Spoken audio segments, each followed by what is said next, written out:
Hello and welcome to Social Church. We've got a brilliant question today and I'm really excited to have our friend back with us, Nathaniel Jensen from Answers in Genesis. Our question today is, do we really share 99% of the same DNA with chimpanzees? Help us out, Nathaniel. The question of whether or not we are close genetic cousins of the great apes has bothered people for a long time.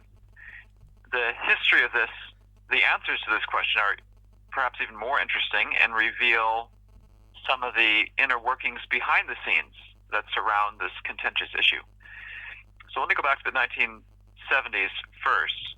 Even though we didn't have the full human DNA sequence until 2001, and then the chimpanzee sequence in 2005, there was enough indirect data available in the scientific literature back in the 70s to make some initial guesses. And from these initial technologies, which we don't even need to get into, it's an indirect way of getting at how similar we are, there was already this conclusion that there's a good chunk of our DNA that is very close to chimpanzee.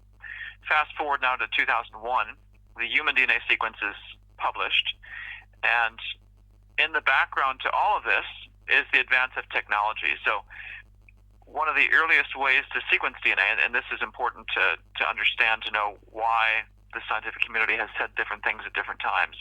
If you go from the indirect scientific methods in the 1970s to the direct scientific methods, one of the early techniques for sequencing DNA directly was called Sanger sequencing. You'd have to have some sort of starting point. There's 3 billion letters in our DNA sequence. You'd have to have some point for which you already know the sequence. And you could sort of walk along and discover the next, let's say, 300, 700 letters. And you'd know what those letters are. And then you design you use it as your next starting point. And then you do the next 700 letters. And you can see just how slow and gradual this process of discovering the sequence is if it's 3 billion letters long. So for the modern DNA sequencing advance, the scientific community has switched to a different technology. The human DNA sequence in 2001 utilized part of what I just mentioned, this slow walking method.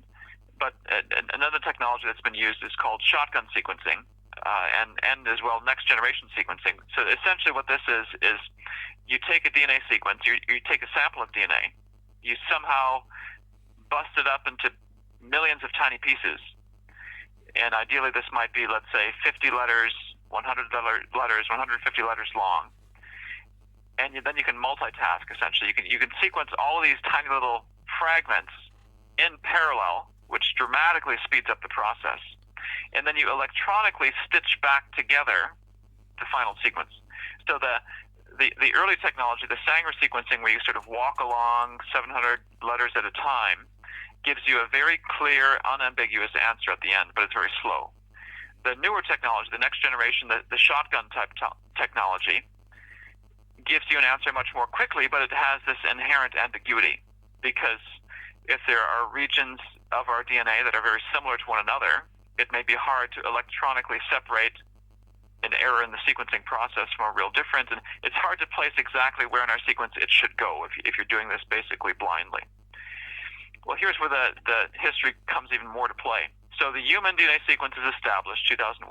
Chimpanzee comes along, and they use a type of shotgun sequencing, not the slow walking method, to get the chimpanzee. And then the question arises, let's say you've taken the chimpanzee DNA, you've busted it up into millions, billions of tiny little pieces that are each 50 to 150 letters long, let's say. How do you stitch the sequence back together? How do you know what it's supposed to look like? Well, the investigators assumed, the evolutionists assumed, humans and chimpanzees had a common ancestor, and therefore they could just use the already established human sequence to stitch chimpanzee back together. So baked into the cake from the start is the idea that we're very similar, and so you can just align them carefully. Now, what's ironic in all of this, and this is what really gave rise to the common claim that we're 99% genetically identical with chimpanzee. Those two studies, 2001 and 2005, and the 2005 one, where they're using human DNA to orient and stitch back together the pieces of the chimpanzee DNA. So what people knew in 2005 is here's a bunch of fragments of chimpanzee DNA, and if we use the human DNA as a template, we can put the puzzle back together in this manner, and it looks like it's 99%. Now, of course, there's a little bit of circular reasoning built into that, because you've essentially assumed human and chimpanzee is very similar from the start. You've used the human as a template, sort of if you're putting a puzzle together. You're using the human DNA sequence as the cover for the box for the puzzle pieces, and you're using that to align on the chimpanzee puzzle pieces and figure out how it goes back together. Despite all of those built-in, somewhat circular assumptions in the methodology, despite all that, there were still chunks of chimpanzee DNA that could not find any match to human. That was typically excluded from the discussion. So that's another step to consider here. Not only was, first of all, the chimpanzee sequence built and stitched together on a human template, and the results of that is what they said was 99% identical, there were still, and this wasn't mentioned as much, apparently fragments of chimpanzee DNA that could not match to human, and vice versa. There are parts of human that did not match chimpanzee. Analyzing those data, and one of my colleagues had done this extensively, analyzing these data, it looked like we were more around the order of 88% identical with chimpanzee. Now, that may not sound like a massive difference, 99% down to 87%. Well, isn't it still really similar? In terms of raw numbers, it's a huge difference. So if we're 88% identical with chimpanzee at the DNA level, 12% different, that means we're 300 to 400 million DNA letters different from the chimpanzee. It's a pretty big gap. Now, all of this has been thrown into more confusion by the latest advance in technology. They've basically gone back to the old way, in a sense, of sort of walking along the DNA, but they've got new tools now. The scientific community has new tools to sequence longer stretches. So instead of having a particular starting point, then discovering the next 700 letters of the sequence, and then picking that where it ends as the new starting point, and on you go. They can now do tens of thousands of letters in one sitting. Then you got a new starting point. Then you do the next tens of thousands of letters, new starting point, and on you go. It's a more precise, it's a better way to stitch the genomes, the DNA back together. And that's now been done for chimpanzee, for human, I think for gorilla and orangutan, this newer technology that should allow you more of a bias-free stitching of the human and chimpanzee puzzles back together. However, from my reading of that particular paper that just came out in the last year or two, it seems that the authors punted and didn't even try to answer the question of just how similar, how identical, how different human and chimpanzee DNA is. So to summarize all this up, we've got several histories operating in parallel. We've got the history of DNA sequence discovery technology, which has advanced over time. That's in the background. The human DNA, and then there's the history of the actual human and chimpanzee DNA sequences. Human discovered first. Chimpanzee, using the technology that exists at the time, is broken up into tons of tiny fragments assembled back together on the human template, but there's still this nagging element of the study that shows there's parts of chimpanzee that are just very different from human. And now there's this latest technology, and people aren't talking as much about just how similar humans and chimpanzees are.